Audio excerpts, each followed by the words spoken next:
जैसे देखें कुछ इंपॉर्टेंट पॉइंट्स यहां हम नोट करेंगे। जैसे देखें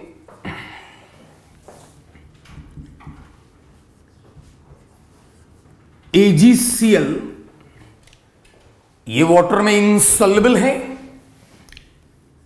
और इसका व्हाइट पीपीटी होता है, लेकिन AgCl का जो व्हाइट पीपीटी है ये एक्वस अमोनिया में डिसॉल्व हो जाता है due to formation of this soluble complex. AgCl में Ag का प्राइमरी वैलेंसी यानी ऑक्सीडेशन स्टेट ये तो +1 है और Ag प्लस का कॉमन कोऑर्डिनेशन नंबर 2 है। तो 2 कोऑर्डिनेट बॉन्ड बनाने के लिए 2 अमोनिया चाहिए। अमोनिया में N पर 1 लोन पेयर है, तो एक अमोनिया का N अपना लोन पेयर डोनेट करेगा तो 1 कोऑर्डिनेट बॉन्ड बनाएगा। तो Ag प्लस का कोऑर्डिनेशन नंबर 2 पूरा करने के लिए 2 अमोनिया रखना पड़ेगा। यहां अमोनिया Ag प्लस के सेकेंडरी वैलेंसी को सेटिस्फाई किया है और इसलिए अमोनिया यहां लिगेंड हुआ यानी कि कॉम्प्लेक्सिंग एजेंट हुआ। अब सेंट्रल मेटल और लिगेंड इन्हें एक साथ स्क्वायर ब्रैकेट में बंद कर दें जिसे कोऑर्डिनेशन स्फेयर कहते हैं। अब देखो यहां +1 और अमोनिया न्यूट्रल है, तो यहां +1, तो इस +1 को न्यूट्रलाइज करने के लिए ये Cl- बाहर आ जाए और ये बन गया सॉल्युबल कॉम्प्लेक्स। लेकिन जब इस सॉल्युबल कॉम्प्लेक्स के एक्वस सॉल्यूशन में आप few drops dilute nitric acid add करेंगे तो देखिए क्या होगा। कोई भी कॉम्प्लेक्स अगर पानी में है या कोई भी सॉल्ट अगर पानी में है तो पानी में वो अकेला नहीं होगा, बल्कि वो जिससे बना है अपने कंस्टिट्यूएंट के साथ डायनेमिक इक्विलिब्रियम में होगा। जैसे ये कॉम्प्लेक्स अगर पानी में है, एक्वस सॉल्यूशन है इसका, तो पानी में ये कॉम्प्लेक्स अकेला नहीं है बल्कि ये पूरा इक्विलिब्रियम पानी में है। लेकिन जैसे हमने नाइट्रिक एसिड इसमें ऐड किया तो नाइट्रिक एसिड का H+ और इस एक्वस सॉल्यूशन में ये पूरा इक्विलिब्रियम है, कॉम्प्लेक्स तो इन सब के साथ डायनेमिक इक्विलिब्रियम में है। तो जैसे हमने नाइट्रिक एसिड ऐड किया तो इसका H+ और इस एक्वस सॉल्यूशन में जो ये इक्विलिब्रियम है उसमें जो अमोनिया है ये बेस है, तो ये अमोनिया इस H+ के साथ बना देगा अमोनियम, और अमोनियम जो है ये लिगेंड नहीं है बिकॉज हेयर N पर कोई लोन पेयर नहीं है। तो अब इससे क्या हुआ, इस इक्विलिब्रियम में क्या फर्क पड़ा कि अमोनिया का कंसंट्रेशन कम होगा तो इक्विलिब्रियम लेफ्ट में आएगा, और लेफ्ट में इक्विलिब्रियम आएगा तो AgCl जो है इसका व्हाइट पीपीटी फिर से रीअपियर हो जाएगा। तो ये कंफर्मेटरी टेस्ट है Ag+ का, यानी AgCl का व्हाइट पीपीटी एक्वस अमोनिया में तो घुल गया due to formation of the soluble complex, लेकिन अगर उसमें डाइल्यूट नाइट्रिक एसिड ऐड कर दें तो वापस से AgCl का व्हाइट पीपीटी जो है वो आ जाता है, रीअपियर हो जाता है, और this is the confirmatory test for Ag+। जैसे देखिए मैंने अभी जैसे कहा कि कोई भी कॉम्प्लेक्स अगर पानी में है, एक्वस सॉल्यूशन है, तो वो अकेला नहीं होगा बल्कि वो अपने कॉन्स्टिट्यूएंट के साथ डायनेमिक इक्विलिब्रियम में होगा। जैसे कोबाल्ट +3 है, कोबाल्ट +3 अगर पानी में है तो कोबाल्ट +3 है, तो प्राइमरी वैलेंसी तो +3 है, लेकिन कोबाल्ट 3+ का कॉमन कोऑर्डिनेशन नंबर जो है वो 6 है, कोबाल्ट 3+ का कोऑर्डिनेशन नंबर 6 ही होता है, 6 है, क्योंकि कोबाल्ट का एटॉमिक नंबर है 27 और कोबाल्ट 3+ अगर हमने कहा तो 27 में से 3 इलेक्ट्रॉन्स गए, यानी कोबाल्ट 3+ के पास खुद के 24 इलेक्ट्रॉन है और इसका नियरेस्ट नोबल गैस जो आगे वाला है वो है क्रिप्टन 36, इसके पास खुद के 24 इलेक्ट्रॉन और इसको 36 पूरे करने हैं नियरेस्ट नोबल गैस क्रिप्टन के बराबर, तो इसको 12 इलेक्ट्रॉन और चाहिए, यानी कि 6 इलेक्ट्रॉन पेयर चाहिए और 6 इलेक्ट्रॉन पेयर का मतलब 6 कोऑर्डिनेट बॉन्ड ये बनाएगा और इसलिए इसका कॉमन कोऑर्डिनेशन नंबर जो है वो 6 है। यदि हम यहां लिगेंड अमोनिया लें और यहां पर लिगेंड वाटर है तो अमोनिया वाटर से स्ट्रॉन्गर लिगेंड है और स्ट्रॉन्गर लिगेंड वीक लिगेंड को सब्स्टिट्यूट कर देगा।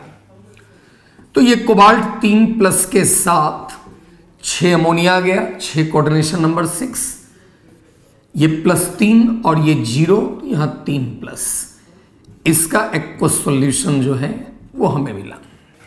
लेकिन अगर इस कॉम्प्लेक्स जो अमाइन कॉम्प्लेक्स है, इस अमाइन कॉम्प्लेक्स का अगर एक्वस सॉल्यूशन है तो फिर ये कॉम्प्लेक्स पानी में अगर है तो अकेला नहीं है, बल्कि पानी में ये कॉम्प्लेक्स का मतलब ये पूरा इक्विलिब्रियम पानी में है और इसमें अगर हम डाइल्यूट HCl मिलाएं तो क्या होगा, डाइल्यूट HCl H+ देगा और ये कॉम्प्लेक्स पानी में है, मतलब ये पूरा इक्विलिब्रियम पानी में है, तो ये H+ और ये जो अमोनिया है ये अमोनियम में कन्वर्ट होगा और ये अमोनियम में कन्वर्ट हो गया तो इसका कंसंट्रेशन कम हो गया और वन ऑफ द रिएक्टेंट्स का कंसंट्रेशन अगर कम हुआ तो इक्विलिब्रियम लेफ्ट में आएगा अकॉर्डिंग टू ली-चैटेलियर प्रिंसिपल, और इक्विलिब्रियम लेफ्ट में आएगा तो फिर जो अमोनिया बनेगा वो फिर अमोनियम बन जाएगा और धीरे धीरे पूरा कॉम्प्लेक्स डिसोसिएट कर जाएगा, इक्विलिब्रियम लेफ्ट में आ जाएगा, कोबाल्ट 3+ और ये Cl-। आप बैलेंस इसे कर लेंगे। कोबाल्ट का क्लोराइड पानी में सॉल्युबल है, इसलिए पानी में यह हाइड्रेटेड आयन के रूप में रहेगा। देखिए, जिस कॉम्प्लेक्स में लिगेंड अमोनिया हो उस कॉम्प्लेक्स को अमाइन कॉम्प्लेक्स कहते हैं, AMMINE, अमाइन कॉम्प्लेक्स। और अभी आपने देखा कि कोई भी अमाइन कॉम्प्लेक्स एसिडिक मीडियम में एग्जिस्ट नहीं करेगा, ये भी अमाइन कॉम्प्लेक्स है तो एसिडिक मीडियम में देखिए ये डिसोसिएट कर गया, ये भी अमाइन कॉम्प्लेक्स है तो एसिडिक मीडियम में ये डिसोसिएट कर गया। बिकॉज अगर कोई अमाइन कॉम्प्लेक्स पानी में है तो इसका मतलब अमाइन कॉम्प्लेक्स अगर पानी में है तो उसके साथ इक्विलिब्रियम में अमोनिया है, और अगर आपने एसिडिक मीडियम दे दिया तो जो रिएक्टेंट साइड में अमोनिया है वो अमोनियम बन जाएगा, तो फिर इक्विलिब्रियम कांस्टेंट K का वैल्यू मेंटेन करने के लिए इक्विलिब्रियम लेफ्ट में जाएगा और वो अमाइन कॉम्प्लेक्स धीरे धीरे एसिडिक मीडियम में डिसोसिएट कर जाएगा। इसलिए अमाइन कॉम्प्लेक्स जब भी बनाना हो तो उसे बेसिक मीडियम में बनाएंगे, एसिडिक मीडियम में नहीं बनाएंगे। एसिडिक मीडियम में एग्जिस्ट नहीं करेगा, बनाएंगे कैसे? नोट में दूसरा पॉइंट ये देखना है कि देखिए, जो ट्रांजिशन मेटल का कटायन है तो ट्रांजिशन मेटल कटायन अगर पानी में है तो फिर वो एक्वा कॉम्प्लेक्स होगा, अकेला नहीं होगा। जैसे कोबाल्ट 3+ पानी में है तो हाइड्रेटेड कोबाल्ट 3+, और ट्रांजिशन मेटल का कटायन हाइड्रेटेड का मतलब एक्वा कॉम्प्लेक्स, एक्वा कॉम्प्लेक्स का मतलब जिसमें वाटर लिगेंड है, तो इसे हम हाइड्रेटेड कोबाल्ट 3+ को हम लिख सकते हैं 6 वाटर लिगेंड का काम करेगा, water is ligand because O is having lone pair, और इसलिए हम हाइड्रेटेड ट्रांजिशन मेटल कैटायन को क्या कहेंगे? एक्वा कॉम्प्लेक्स कहेंगे। जैसे हाइड्रेटेड Cu2+ है तो इसका मतलब ये ट्रांजिशन मेटल का कैटायन है और हाइड्रेटेड है तो ये एक्वा कॉम्प्लेक्स होगा, यानी वाटर यहां लिगेंड होगा। Cu2+ का कोऑर्डिनेशन नंबर जो है वो 4 भी है और 6 भी है। वाटर के साथ Cu2+ का कोऑर्डिनेशन नंबर 4 होता है एक्वस सॉल्यूशन में। जैसे हाइड्रेटेड Fe3+ है तो ट्रांजिशन मेटल का कटायन हाइड्रेटेड है तो दैट मीन्स ये एक्वा कॉम्प्लेक्स है। और Fe3+ का भी कॉमन कोऑर्डिनेशन नंबर जो है वो 6 है तो 6 वाटर यहां लिगेंड का काम कर रहा है। ये एक्वा कॉम्प्लेक्स हुए। Fe3+ है तो Fe का एटॉमिक नंबर 26 और 3+ का मतलब 3 निकाल दीजिए तो Fe3+ के पास 23 इलेक्ट्रॉन खुद के और नियरेस्ट नोबल गैस क्रिप्टन है इसका आगे वाला तो 23 इलेक्ट्रॉन है Fe3+ में और 36 पूरे करने तो 13 का मतलब 6.5 6.5। कॉमन कोऑर्डिनेशन नंबर 6 होगा 6 या 7 तो 6 लेंगे बिकॉज 6 से ज्यादा कोऑर्डिनेशन नंबर होता तो है लेकिन वो कॉमन नहीं होता है बिकॉज स्टैटिक हिंड्रेंस होने लगेंगे अगर हम ज्यादा लिगेंड रखेंगे 6 से ज्यादा।